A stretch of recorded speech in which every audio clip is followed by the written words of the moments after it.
Hi, welcome back to the channel. Today I just wanted to sit with a cup of tea and reflect on my relationship, which ended recently. Actually it ended a few months ago, but we parted ways recently, and we parted ways completely, as in there's a good chance that we won't ever see each other again after nearly 2 years of living together. And we did part on good terms, and I do welcome this latest development. But it has also given me cause for much reflection, and there's a lot to process, and that's because it was a relationship of extremes. Over the course of this relationship, my life changed completely, not least the fact that during the course of our time together, I managed to overcome my multiple sclerosis, and I'm now no longer a chronically ill person. And so maybe that's why I think it might be worth making a video about it, because I can't actually look back on the past 2 years without considering that dimension of things. So, but really I'm doing it for my own catharsis. Yeah, I just wanted to sit and think about what it's all meant, and reflect on the ups and downs of this wild ride that's been my life for the past 2 years. I don't really know where to start. I mean, I guess what I want to emphasize is that I was never actually in love with Anthony. I just didn't have those feelings for him, and he didn't have those feelings for me. So my state of being at the moment is not, lovesick, lying around, sobbing, yearning for him. If anything, I'm relieved that it's over, and I'm happy that we've gone our separate ways, and I'm wishing him the best, and I'm hoping for the best myself. But there's still a lot to process, because just because we weren't in love, it doesn't mean that the relationship didn't matter. It doesn't mean that it didn't have a big impact on me. It did. And that's mainly because prior to meeting him, I had been single for 10 years. And that's because I went down with multiple sclerosis 8 years ago. And basically that just took me out of the dating game completely. In fact, it felt like it took me out of the human race completely. And he played a massive role in bringing me back into the world of the living, as I've put it in a previous video. He did that, in many different ways, and he did that in a good way and in a bad way. And I guess it's just difficult to process because so much happened, and my life has changed so much since the day I first met him to where I am now. I live in a different place. My body is in a completely different place, and I have a lot of memories to pick through, some of which are wonderful, others are kind of horrific. But I guess that's the nature of an intimate relationship. It's double-sided often, and often there's a lot of pain that comes with the joy.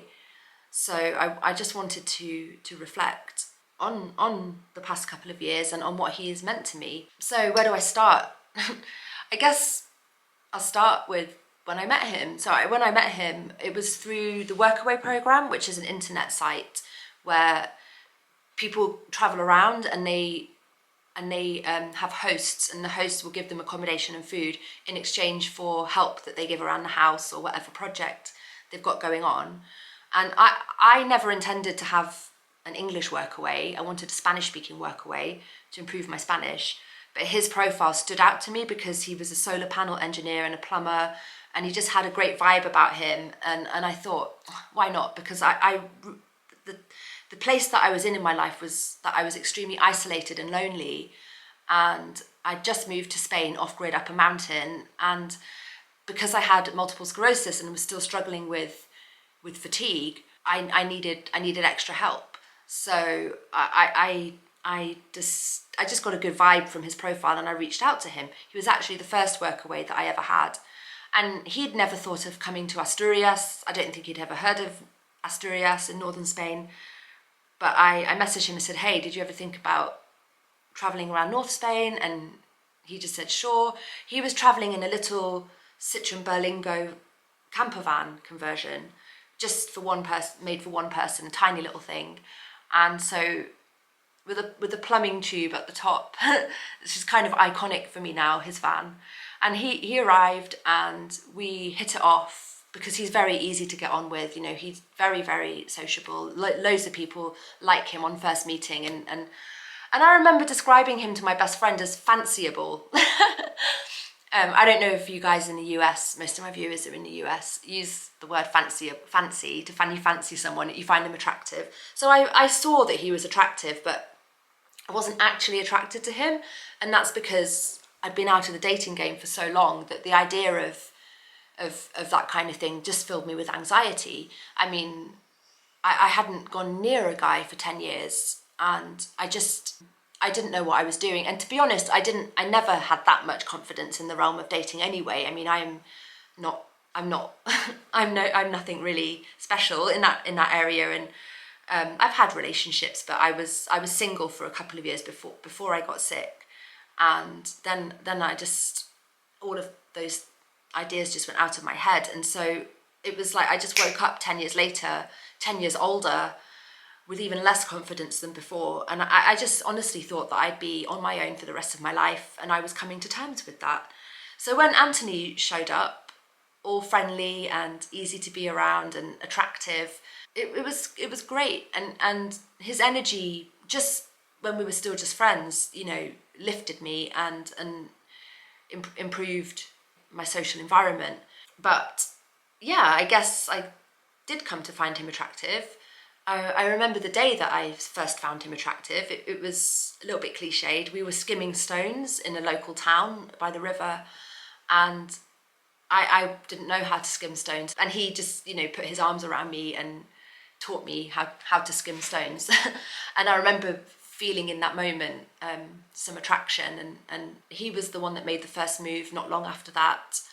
And it was kind of revolutionary for me. I remember phoning my friend the next day, "You'll never guess what happened last night." And that's where it all began. But it very quickly got even better because he suggested that we drive to Turkey together. So I have written a novel, and in that novel I've written about Göbekli Tepe, which, if you've not heard of Göbekli Tepe, you really need to know about it. It's the oldest megalithic site known to man, which puts human civilization back by another 5,000 years. And it's really mysterious and exciting, and I incorporated it into my novel. And I was telling him about this, and he said, "Why don't I drive you there?" And I was like, "What, are you serious?" And he said, "Yeah, let's just drive to Turkey." And I just said, "You know what? Let's do it." Because I had thought at that point in my life, I had thought that I would never travel again. I had moved to the mountain thinking, instead of traveling, I will live in a spectacular place, and that's where I'll die. Potentially, I'll die alone with my cats around me, you know. I was a proper, like, a hag on a mountain, cat lady. And that's all I thought I was ever going to be. And then all of a sudden, here was this young, energetic, fun guy driving me to Turkey, and it was absolutely life-changing. So that was how our relationship started, and it's looking back on that I get a little lump in my throat, because we were so happy during that time. We were having such a fantastic adventure together, and we went to so many different countries. On the way to Turkey, we passed through so many different countries and visited so many different places, you know, Monaco, Venice, Marseille, all these places, Bosnia, that I never thought I'd visit. I never imagined that I could have such a wonderful time, and in fantastic company. And it was great because it was traveling without having to exert myself too much as somebody with fatigue, chronic fatigue. He was doing all the driving, and I just had to sit in the car and watch the world go by. And I really couldn't have felt more revitalized and kind of plugged back into the world. It was absolutely life-changing. And it's knowing what he did for me, taking me out of that rut, that means that no matter how bad things got between us, and they really did get bad, things really did get bad, because it started in that way, with that adventure, I could never hate him. He took me out of the deepest rut I'd ever been in my life. And when we got back from that, he said he would stay with me on the mountain forever. So here I was. Sure, this wasn't a love relationship. Neither of us felt that way about each other, but we really liked each other, and we had a physical relationship. I was experiencing intimacy and partnership. I had company, I had help, there was laughter, we had parties. the legendary pizza and wigs party. We organised a party where everybody who came had to wear not wear a pizza, they had to wear a wig, and we made pizzas in the pizza oven. And what happened was we couldn't actually get everybody available on the same day, so we ended up having a whole week of the same party. We had like 3 parties in that one week, and we had a big bonfire in the middle, and just wonderful times that are absolutely priceless. What he gave me when he first arrived in my life was absolutely priceless. His memories won't ever be taken away. So yeah, that's where I look back and I feel, I don't really feel a loss. I feel that I gained something, but it's also kind of emotional to look back and think that those times are over. This person that was in my life that brought me those times is gone. But I think we've both been enriched by our experiences together. So, you know, that's almost like a beautiful sadness. So but there was also a lot of difficulties that we faced in the relationship, and I've talked about these in a previous video. And I guess it's difficult for me to process the highs and the lows, that this person on the one hand saved my life, and on the other hand kind of destroyed my life, because I ended up moving away from the mountain and away from Asturias. But then at the same time, I think that was for the best. So I can't regret that. I think everything does happen for a reason. Cliched as that sounds, I truly think that's the case. And where I live now is a much nicer place. The community here is much, much nicer. Asturias wasn't a nice community, and many people say the same. I'm not alone in saying that. So it's very hostile, really, and judgmental and gossipy in the expat community. And because there's so many expats in the area, the Spanish people are hostile towards the expats. So you've got that double layer of not really feeling comfortable and welcome and supported. And there were some particularly bad apples within that community that went out of their way to cause as much pain and conflict as possible, which unfortunately impacted on mine and Ant's relationship. But I think in terms of like my personal growth through the relationship, it's hard to process. Like he became really ill during our time together, and it was like our roles reversed, where he became the ill person and I was the stronger one, looking after him, caring for him. But everybody else ganged up around us and started saying that I had murdered him. It's so much to process. The past 2 years, it's so much to process. I feel like I've been saved and savaged at the same time. The thing is, if I start to try and reflect on the negative side of things, I will end up bad-mouthing him, and I don't think that's cool. You know, I would never diss him on the internet, because my mama taught me better than that.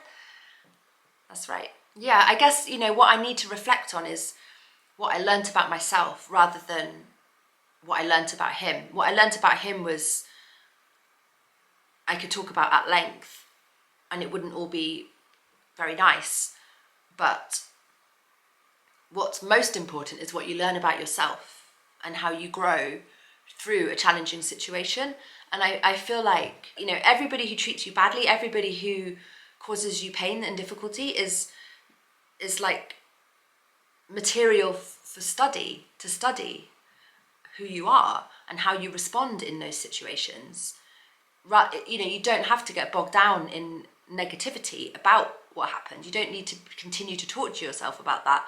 You can sit and learn from that and detach yourself from the emotions. And that's where I'm at the moment. That's what I'm trying to do.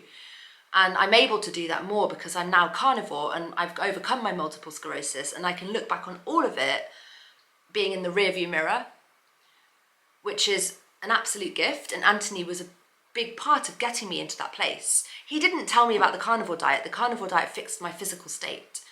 But, oh, sorry, my battery just died. I had to change it. Luckily I've got a spare battery. Yeah, so, yeah, it wasn't that Anthony cured my multiple sclerosis, but my recovery from multiple sclerosis has been multifaceted, and he has been part of that journey that led me to take the leap into the carnivore diet. And to be honest, I think that's because I found being in a relationship with him very challenging, and it revealed sides of myself that I had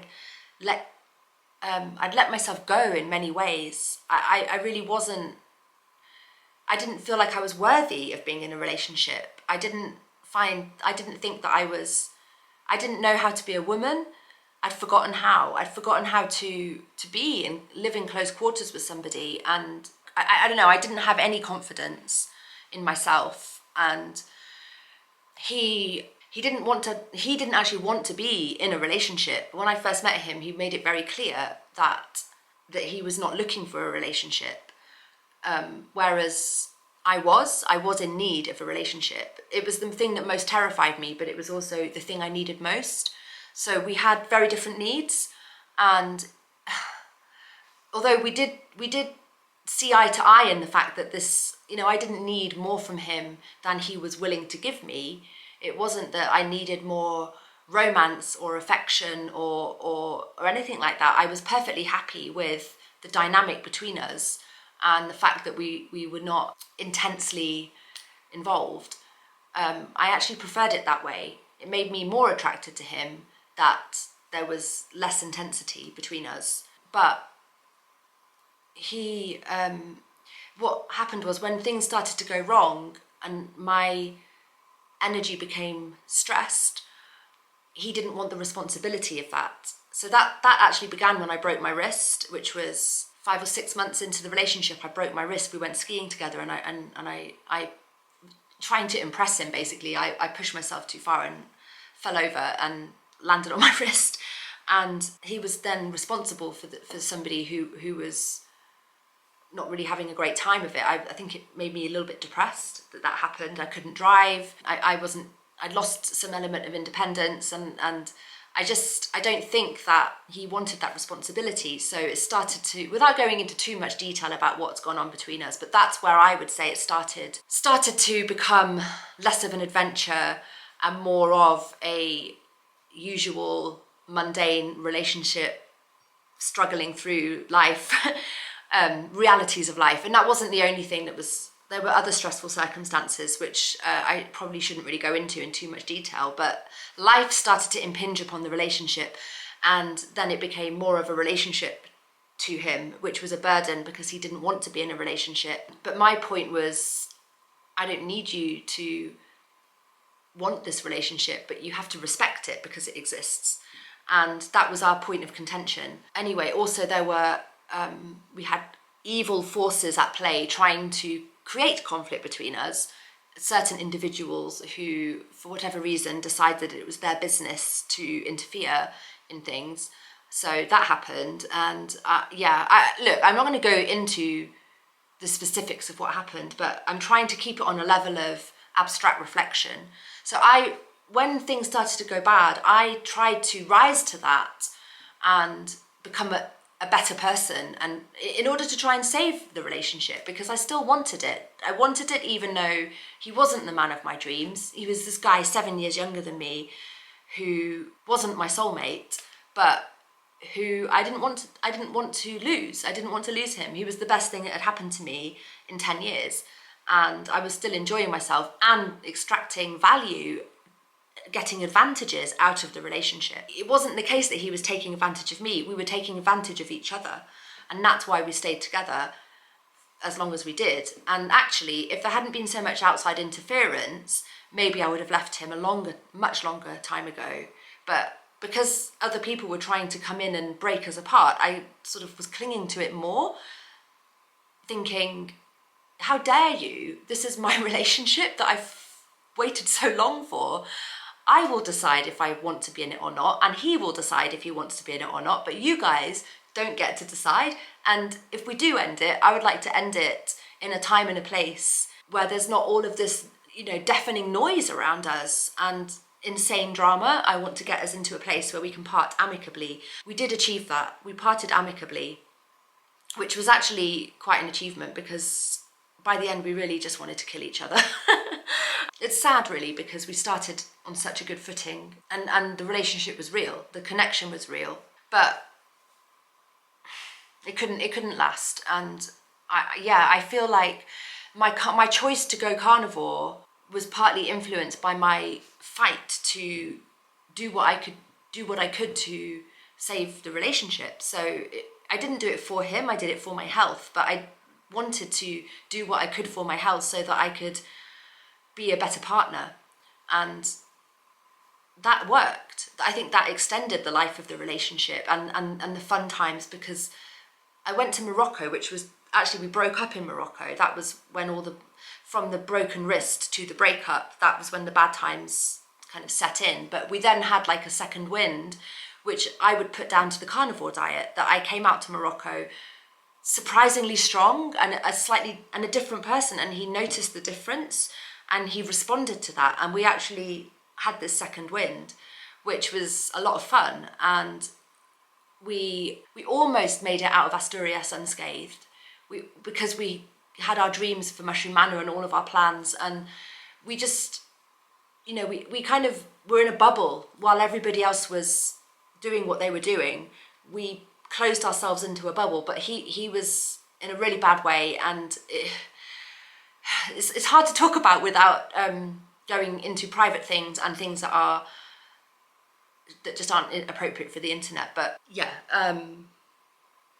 the carnivore diet gave us a new phase to the relationship, and I'm grateful for that. I'm grateful for that. I really am. I'm glad it didn't end sooner. I'm glad it didn't end in Morocco, because that second phase made me grow as a person, and it gave me more confidence for relationships. If it had ended when I broke my wrist, I might have come out of it with less confidence, but because of that push of strength and energy that I got from the carnivore diet, I have come out of it with more confidence. That's not to say that I don't, that I have definitely had my confidence knocked and my self-esteem knocked. There's no two ways about it. It was quite excruciating, really, and there's a lot that I need to just not let into my mind, because it's so painful.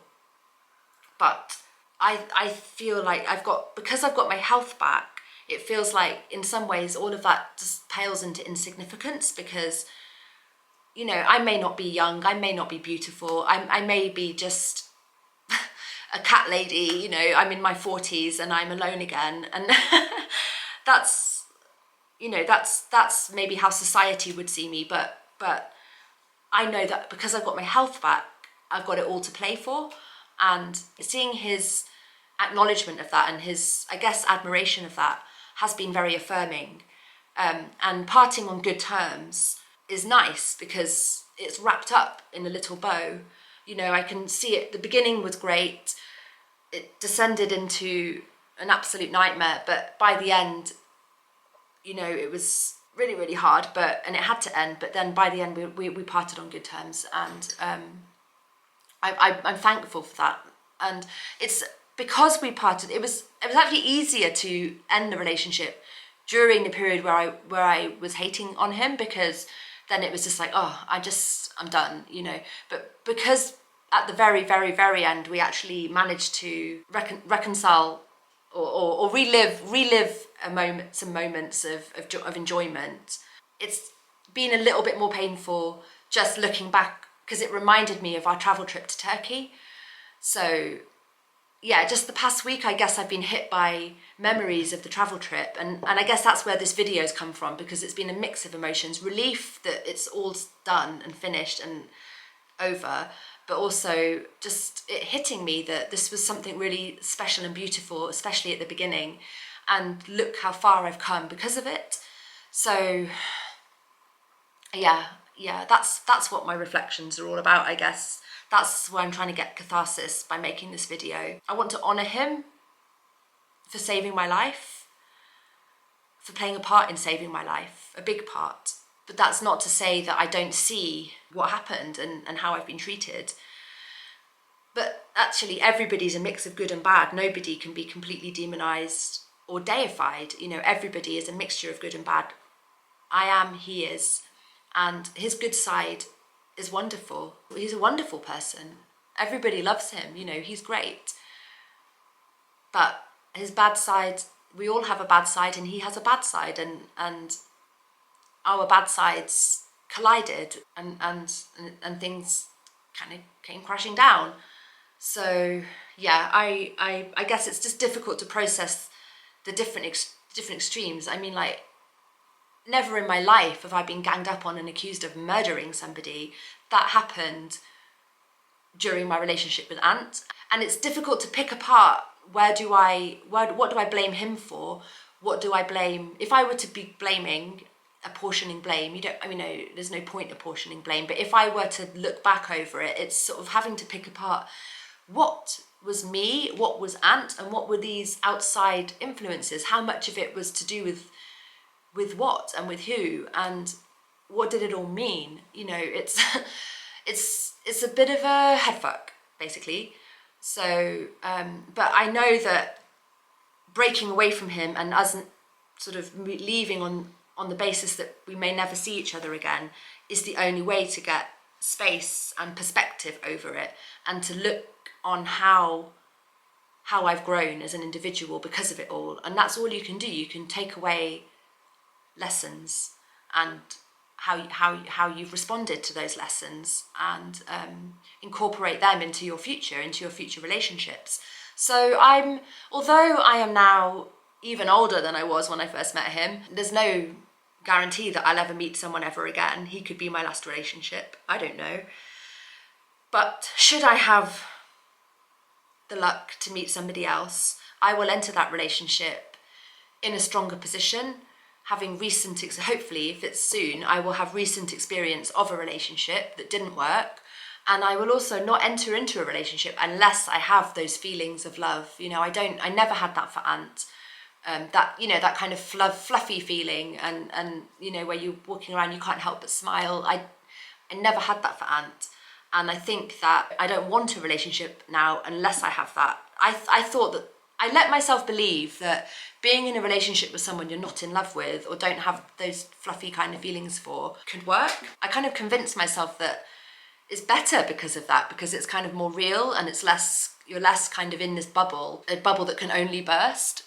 That's kind of what I was telling myself. But actually, I think those feelings of love are really important, because that's where trust comes in, and kindness, and relationships are very intense. Intimate relationships, you're coming up against somebody else's characteristics, good and bad, and you're going to conflict, you're going to have your difficult times. Life is going to impinge upon that. And if you don't have those kind, soft, fluffy feelings, what incentive do you have to get past the roadblocks? I feel like next time I will be guided by whether I feel love for the person rather than whether I like and fancy the person.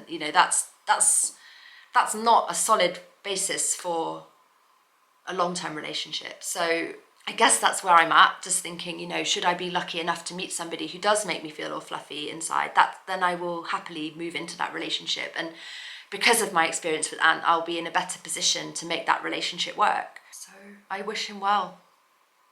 See you guys next time. Anyway, thanks for listening. I was just having a cup of tea and going down memory lane. So I guess that's all there is to say. Okay, cheers. Bye.